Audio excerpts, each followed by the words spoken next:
민수기 26장.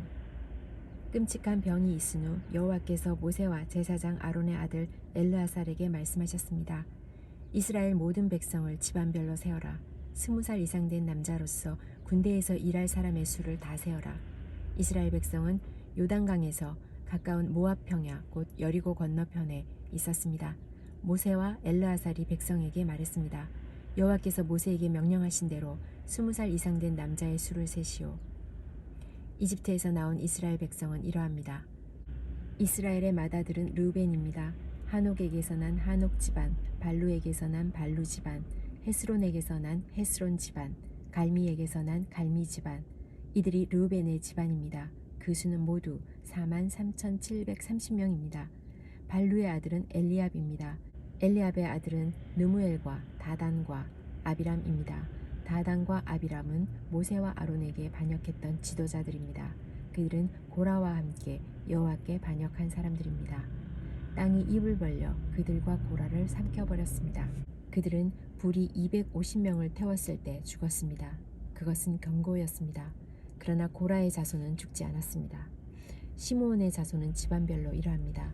느무엘에게서 난 느무엘 집안, 야민에게서 난 야민 집안, 야긴에게서 난 야긴 집안, 세라에게서 난 세라 집안, 사울에게서 난 사울 집안이니 이들이 시므온의 집안입니다. 그 수는 모두 22,200명입니다. 가세 자손은 집안별로 이러합니다.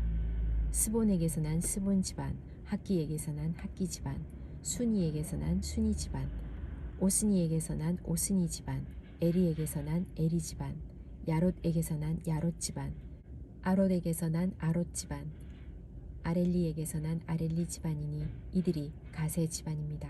그 수는 모두 45,000명입니다. 유다의 두 아들 에르와 오나는 가나안에서 죽었습니다. 유다의 자손은 집안별로 이러합니다. 셀라에게서 난 셀라 집안, 베레스에게서 난 베레스 집안, 세라에게서 난 세라 집안이며 또 베레스 자손은 집안별로 이러합니다. 헤스론에게서 난 헤스론 집안, 하물에게서 난 하물 집안이니 이들이 유다의 집안입니다. 그 수는 모두 76,500명입니다. 이사갈의 자손은 집안별로 이러합니다. 돌라에게서 난 돌라 집안, 부하에게서 난 분이 집안, 야숲에게서 난 야숲 집안, 시므론에게서 난 시므론 집안이니 이들이 이사갈의 집안입니다. 그 수는 모두 64,300명입니다. 스불론의 자손은 집안별로 이러합니다. 세렛에게서 난 세렛 집안, 엘론에게서 난 엘론 집안, 얄르엘에게서 난 얄르엘 집안이니 이들이 스불론의 집안입니다. 그 수는 모두 65,000명입니다. 요셉의 자손은 므낫세 집안과 에브라임 집안으로 다시 나뉩니다. 므낫세 집안은 이러합니다. 마길에게서 난 마길 집안이며 마길은 길르앗의 아버지입니다. 길르앗에게서 난 길르앗 집안이니 길르앗의 집안은 이러합니다. 이에셀에게서 난 이에셀 집안, 헬렉에게서 난 헬렉 집안, 이스라엘에게서 난 이스라엘 집안, 세겜에게서 난 세겜 집안, 스미다에게서 난 스미다 집안, 헤벨에게서 난 헤벨 집안입니다. 헤벨의 아들 슬로브아색에는 아들이 없었고 딸만 있습니다. 그들의 이름은 말라와 노아와 호글라와 밀가와 디르사입니다. 이들이 므낫세 집안입니다. 그 수는 모두 52,700명입니다. 에브라임의 집안은 이러합니다. 수델라에게서 난 수델라 집안, 베겔에게서 난 베겔 집안, 다한에게서 난 다한 집안이며 수델라의 자손은 이러합니다. 에란에게서 난 에란 집안이니 이들이 에브라임 집안입니다. 그 수는 모두 32,500명입니다. 이들이 집안별로 본 요셉의 자손입니다. 베냐민의 자손은 집안별로 이러합니다. 벨라에게서 난 벨라 집안, 아스벨에게서 난 아스벨 집안, 아히람에게서 난 아히람 집안, 스부밤에게서 난 스부밤 집안, 후밤에게서 난 후밤 집안이며 벨라의 아들은 야릇과 나아만입니다. 야릇에게서 야릇 집안이, 나아만에게서 나아만 집안이 나왔습니다. 이들이 베냐민의 집안입니다. 그 수는 모두 45,600명입니다. 단의 자손은 집안별로 이러합니다. 수함에게서 난 수함 집안이니 이들이 단의 집안입니다. 수함 집안의 수는 모두 64,400명입니다. 아셀의 자손은 집안별로 이러합니다. 임나에게서 난 임나 집안, 이스위에게서 난 이스위 집안, 브리아에게서 난 브리아 집안이며 브리아의 자손은 집안별로 이러합니다. 헤벨에게서 난 헤벨 집안, 말기엘에게서 난 말기엘 집안입니다. 아셀에게는 세라라는 딸도 있습니다. 이들이 아셀의 집안입니다. 그 수는 모두 53,400명입니다. 납달리의 자손은 집안별로 이러합니다. 야셀에게서 난 야셀 집안, 구니에게서 난 구니 집안, 예셀에게서 난 예셀 집안, 실렘에게서 난 실렘 집안이니 이들이 납달리의 집안입니다. 그 수는 모두 45,400명입니다. 그리하여 이스라엘 집안의 수는 모두 60만 1,730명입니다. 여호와께서 모세에게 말씀하셨습니다. 이름을 적은 백성의 수에 따라 이 땅을 백성에게 나누어 주어라. 백성의 수가 많은 지파가 더 많은 땅을 얻을 것이고 수가 적은 지파는 그보다 더 작은 땅을 얻을 것이다. 각 지파가 얻은 땅의 크기는 그 백성의 수에 따라 정하여라. 땅을 나누되 제비를 뽑아서 나누어라. 각 지파가 얻은 땅은 그 지파의 조상의 이름을 따라 물려받게 될 것이다. 제비를 뽑아 땅을 나누어라. 그래서 수가 많고 적음에 따라 땅을 나누어 주어라. 레위 지파도 집안별로 이름을 적었습니다. 레위의 자손은 집안별로 이러합니다. 게르손에게서 난 게르손 집안, 고앗에게서 난 고앗 집안, 므라리에게서 난 므라리 집안입니다. 다음도 레위의 집안입니다. 림니 집안, 헤브론 집안, 마흘리 집안, 무시 집안, 고라 집안이니 고핫은 아므람의 조상입니다. 아므람의 아내는 이름이 요게벳입니다. 요게벳은 레위 지파 사람입니다. 요게벳은 이집트에서 태어났습니다. 요게벳과 아므람은 두 아들 곧 아론과 모세와 그들의 누이 미리암을 낳았습니다. 아론은 나답과 아비후와 엘르아살과 이다말을 낳았습니다. 그러나 나답과 아비후는 여호와께 옳지 않은 불을 바치다가 죽었습니다. 한 달 이상 된 레위 사람 남자의 수는 모두 23,000명입니다. 그러나 다른 이스라엘 백성의 수를 셀 때 레위 사람의 수는 세지 않았습니다. 그것은 여호와께서 이스라엘 백성에게 주신 땅 가운데서 레위 사람의 몫은 없었기 때문입니다. 모세와 제사장 엘르아살은 요단 강가의 모압 평야 곧 여리고 건너편에서 이스라엘 백성의 수를 세웠습니다. 모세와 제사장 아론은 시내 광야에서 이스라엘 백성의 수를 센 일이 있었습니다. 그런데 모세가 모압 평야에서 백성의 수를 세웠을 때는 첫 번째 시내 광야에서 백성의 수를 셀 때 포함되어 있었던 사람이 한 사람도 없었습니다. 그것은 여호와께서 이스라엘 백성에 관하여 그들은 광야에서 죽을 것이다 하고 말씀하셨기 때문입니다. 오직 남아있는 사람은 여분네의 아들 갈렙과 눈의 아들 여호수아뿐이었습니다. 민수기 27장. 슬로브앗은 헤벨의 아들입니다. 헤벨은 길르앗의 아들입니다. 길르앗은 마길의 아들입니다. 마길은 므낫세의 아들입니다. 슬로브앗의 딸들은 요셉의 아들 므낫세의 집안 사람입니다. 슬로브앗의 딸들의 이름은 말라와 노아와 호글라와 밀가와 디르사입니다. 그들은 회막 입구로 갔습니다. 그들은 그곳에서 모세와 제사장 엘르아살과 지도자들과 모든 백성 앞에 서서 말했습니다. 우리 아버지는 광야에서 돌아가셨습니다. 우리 아버지는 여호와께 반역했던 고라의 무리 가운데에 끼지 않았습니다. 우리 아버지는 스스로 지으신 죄 때문에 돌아가셨습니다. 그런데 우리 아버지에게는 아들이 없습니다. 어찌하여 우리 아버지에게 아들이 없다고 해서 그 이름이 집안에서 없어져 버릴 수 있습니까? 우리 아버지의 친척들에게 재산을 주실 때 우리에게도 재산을 주십시오. 모세가 이들의 문제를 여호와께 가지고 갔습니다. 여호와께서 모세에게 말씀하셨습니다. 슬로브앗 딸들의 말이 옳다. 너는 그 아버지의 친척들에게 재산을 줄 때 그들에게도 재산을 주어라. 이스라엘 백성에게 전하여라. 어떤 사람이 아들이 없이 죽으면 그의 모든 재산은 그 딸에게 돌아가리라. 만약 그에게 딸도 없으면 그의 모든 재산은 그 형제들에게 돌아가리라. 만약 그에게 형제들도 없으면 그의 모든 재산은 그 아버지의 형제들에게 돌아가리라.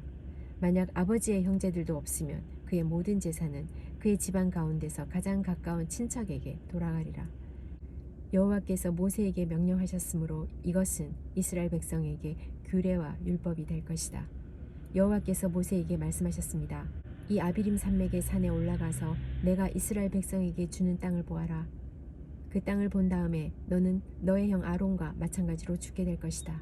이는 너희 둘이 신광야에서 내 명령을 따르지 않고 무리바 셈에 있을 때에 백성 앞에서 나를 거룩히 여기지 않았기 때문이다. 이것은 신광야인 가데스의 무리바에 있는 셈입니다. 모세가 여호와께 말씀드렸습니다. 모든 백성의 영이 되시는 여호와 하나님, 이 백성을 위해 좋은 지도자를 뽑아주십시오. 그는 백성 앞에서 들어가고 나가야 하며 양떼를 치듯이 백성을 인도해야 합니다. 그래서 여호와의 백성은 목자가 없는 양떼와 같이 되지 말아야 합니다. 여호와께서 모세에게 말씀하셨습니다. 눈의 아들 여호수아를 데려오너라. 내 영이 그에게 있도다. 너의 손을 여호수아에게 얹어라. 제사장 엘르아살과 모든 백성 앞에 여호수아를 세워라. 그리고 모든 백성이 보는 가운데서 그를 지도자로 세워라. 너의 권위를 그에게도 줘서 모든 이스라엘 백성이 그에게 복종하게 하여라.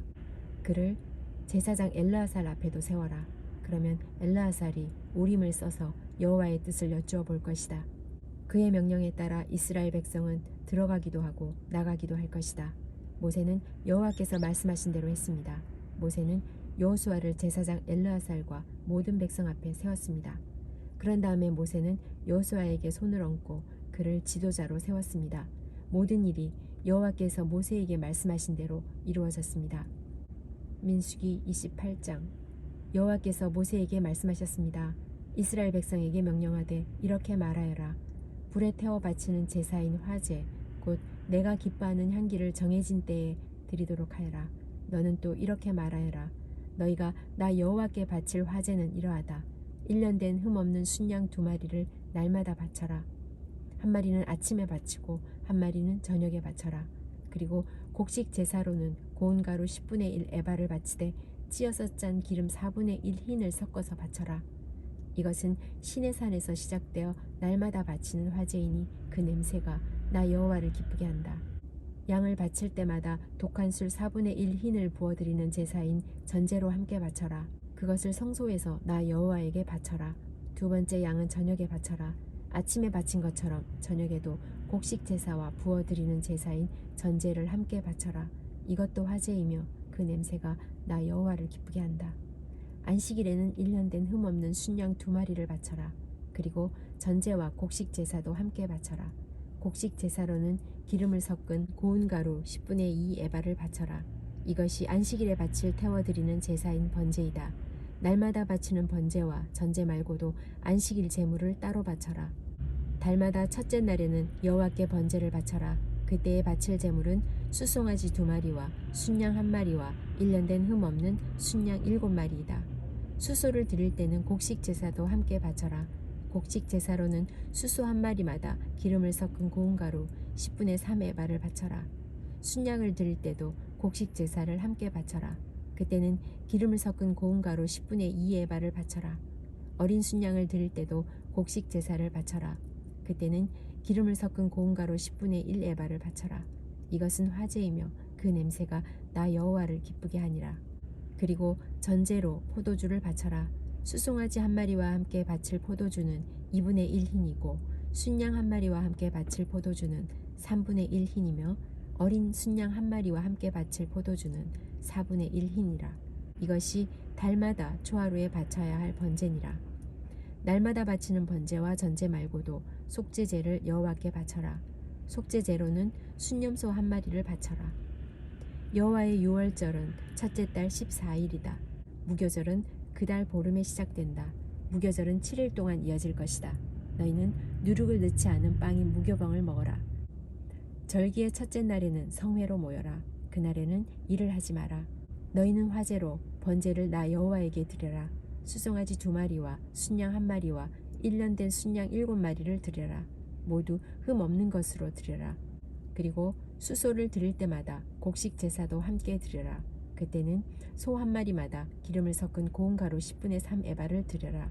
순양을 드릴 때는 순양 1마리마다 곡식 제사로 기름을 섞은 고운 가루 10분의 2 에바를 함께 드려라. 어린 순양을 드릴 때는 어린 순양 1마리마다 기름을 섞은 고운 가루 10분의 1 에바를 함께 드려라. 그리고 너희 죄를 씻기 위해 순염소 1마리를 죄를 씻는 제사인 속죄제로 바쳐라. 이 제물은 너희가 날마다 아침에 바치는 태워드리는 제사인 번제 외에 따로 드리는 것이다. 7일 동안 날마다 화제 곧 나 여호와에게 향기로운 음식을 바쳐라. 날마다 바치는 번제와 전제 말고도 그 제물을 따로 바쳐라. 7일째 되는 날에는 성회로 모여라. 그날에는 보통 때 하던 어떤 일도 하지 마라. 첫 열매의 날 곧 칠칠절 기간에 나 여호와에게 회곡식을 바쳐라. 거룩한 모임인 성회로 모이고 그날에는 보통 때 하던 어떤 일도 하지 마라. 나 여호와에게 번제를 바치되 수송아지 2마리와 순양 1마리와 1년 된 순양 7마리를 바쳐라. 그 냄새가 나 여호와를 기쁘게 한다. 수소를 드릴 때마다 곡식 제사도 함께 드려라. 그때는 기름을 섞은 고운 가루 10분의 3 에바를 드려라. 순양을 드릴 때는 순양 1마리마다 곡식 제사로 기름을 섞은 고운 가루 10분의 2 에바를 드려라. 어린 순양을 드릴 때는 어린 순양 1마리마다 기름을 섞은 고운 가루 10분의 1 에바를 함께 드려라. 그리고 너희 죄를 씻기 위해 순염소 1마리를 속죄제로 바쳐라. 너희가 날마다 아침에 바치는 태워드리는 번제와 곡식 제사와 부어드리는 전제 말고도 이 제물들을 따로 드려라. 모두 흠 없는 것으로 드려라.